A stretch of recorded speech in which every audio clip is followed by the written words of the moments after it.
For some reason, everyone has it in their head that Kegels are like the be all end all when it comes to pelvic floor exercises, and they think that that's the only way to condition our floor, when in fact, this is so far from the truth. I just want to scream it from every rooftop that I can get my butt upon. This being YouTube being one of them. So today we are talking all about Kegels and the fact that they're not always the best exercise for your pelvic floor. B, you might not even need them to begin with. And C, if you do need them, you're probably doing them wrong. So that's what we're jumping into today. Grab your headphones and let's get right into it.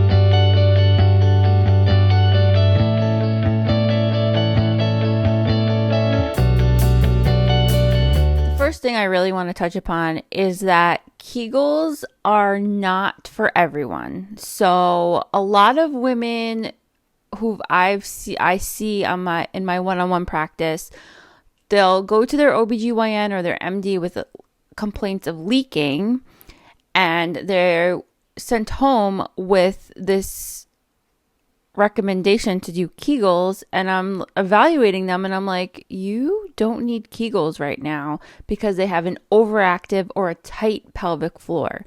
So I think it's really important to talk about what a Kegel is. A Kegel is a pelvic floor muscle contraction. Now, what happens when you have an overactive or a tight pelvic floor? You're kegeling on top of an already tightened position. So, let's take a bicep, for example. So my bicep does what? It bends my elbow, okay? If I can't straighten my elbow fully, like this is the range of motion I have for my elbow. If I'm doing bicep curls, this is kind of like where I'm going. This isn't doing anything for my muscle. It's not doing anything for my strength. This is why if I put a 25-pound dumbbell in my hand, I can curl like this and I'm like, oh, this is so easy. The second I restore length to that elbow, so I'm able to fully straighten it, you put that 25-pound dumbbell in my hand, there's no way I'm going to be able to curl that as easily as I was through this shortened range of motion. The same thing goes for your pelvic floor. So if you're kegeling, if you have a tight pelvic floor and you're kegeling, you're starting from here and you're going like this, which is doing nothing. That's why you're still leaking, because your pelvic floor doesn't have that full ability to relax. So you're not going through that full range of motion and able to strengthen your floor through that full range of motion. This is not going to do anything for you. That's why you're still leaking, even though you do all your Kegels and you Kegel every second of the day. So if you are having things like leaking, I really, really strongly suggest you get an evaluation from a pelvic floor physical therapist instead of just Kegeling willy-nilly if you don't have a strength problem. You really want to understand if you have a relaxation versus a strength problem, because if you do have a tight pelvic floor, strengthening it before you lengthen it or learn how to relax it is not going to do anything for you. And at the worst, it could possibly make things worse. So that's where we're going. And again, not to crap on OBGYNs or MDs, but they don't have the skill set to assess muscular performance when it comes to the pelvic floor. They can definitely assess whether there's any red flags or there's anything deep going on, order some imaging if that's what you need, but they can't address the ability for your muscles to, they can address contraction, but they don't understand how to assess whether you need to be working on that contraction right now versus a relaxation. They also don't understand how to program, because just like anything else, just like a workout program, your pelvic floor needs a program in order to become conditioned. It's just like any other muscle group in the body.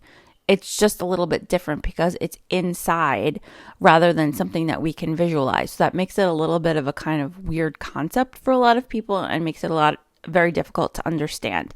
So really getting in touch with somebody who like a pelvic floor physical therapist, make sure that they specialize in pelvic floor dysfunction, that those are going to be your key resources because they're going to be able to properly assess you and do programming to match that assessment.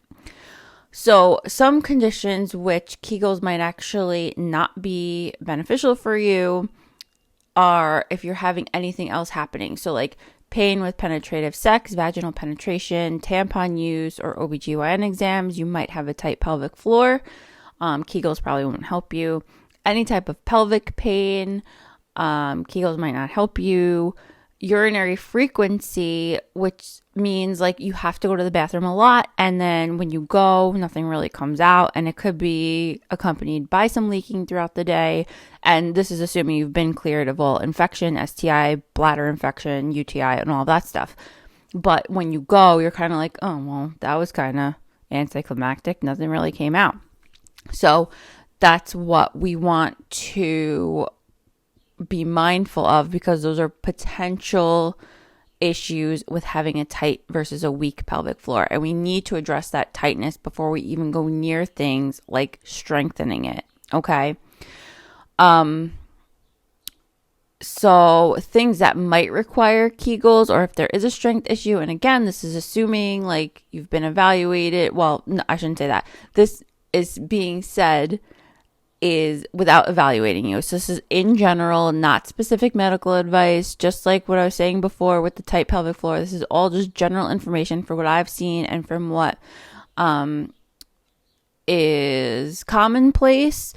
But things that might require Kegels are if you're laughing or if you're leaking with coughing, laughing, sneezing, exercise. That's a potential weakness there. You can relax your pelvic floor easily, but you have a difficulty performing a Kegel without compensating. So when you perform a Kegel, you think about, I always tell people, try to pull your vagina up and in towards your head. And you actually should feel this from your anus all the way up to where your clitoris is. So it's all of that. You're not holding your breath. You're not squeezing your butt cheeks together. You're not clenching your thighs together. You're not clenching your jaw. You're not hiking your shoulders up. You're not bracing for impact. It's all pure pelvic floor function. Okay, that's how you perform a Kegel without compensating. And then depending on the position, this might be more difficult in some positions versus others, depending on the effect of gravity. Okay, so like lying on your side is probably the easiest, then lying on your back, then sitting up, because when you're sitting up, you're counteracting gravity because you're pulling up and in. And then finally standing, because there's no support really. Like it's all your body. So those are the progressions. You also might require Kegels if you have a difficult time holding a contraction. So this is the endurance piece. This is really important because in order to do things like support the bladder, the pelvic floor needs to have good endurance, because as that bladder fills and expands, your pelvic floor needs to counteract that and have good endurance or muscular endurance to support that. Otherwise, there could be things like leaking and prolapse and all this stuff. And then finally, if you're queefing with lifting, meaning you're having a vagina fart, this is probably... it could potentially be a weakness issue. You might need Kegels, but again, all things considered, in all of these scenarios, the best way to determine this is if you had an evaluation from someone like a pelvic floor physical therapist. And like I mentioned before, there's more to kegeling, if you do need this, than just like doing it at a stoplight. Okay, because there's different ways for different reasons to do this. So reps. Technically, you should be able to do what's called your max contraction. So how hard can you do it without compensating? Note what that feels like. And can you do 10 repetitions at that same strength? That's kind of like the goal. So it's kind of like, generally speaking, 3 sets of 10 you should be able to perform without compensating in a sitting. The next one is holding. So you should be able to hold it at that max effort without compensating for around 10 seconds. You also want to be able to do what's called a fast twitch. So doing that max contraction consecutively, really quick, at that same strength without compensating 10 times. This is really important because this is what kicks in when there's a pressure regulation issue, or like a pressure management, I should say, pressure management situation, like sneezing or coughing or laughing. You need that quick reaction force for your pelvic floor to counteract that pressure, if that makes sense. So that same max contraction, you should be able to do 10 times through that full range of motion, and you'll feel it. Like, you'll feel whether it's up more towards your vagina / clitoral area versus that entire pelvic floor, like I mentioned before. So anus through clitoris, which is that's what you want. That's what it should be. And then being able to coordinate this with other movements. So what happens when you jump? You're using your legs, you could be using your arms, you need to gain some stability. What's your pelvic floor doing during this time? What's your pelvic floor even doing when you go to reach for something? What's your pelvic floor doing when you go to stand up, when you squat down to pick something up? So it's way more intricate than just doing your bazillion Kegels while you're standing in line at the grocery store and calling it a day. It's very, very nuanced, and I don't think that we give the pelvic floor enough credit for what it is and what it's capable of and how to condition it and how to make it healthy. And that's why I'm here. I feel like that's why I'll always have a job. But that's kind of my 2 cents on that.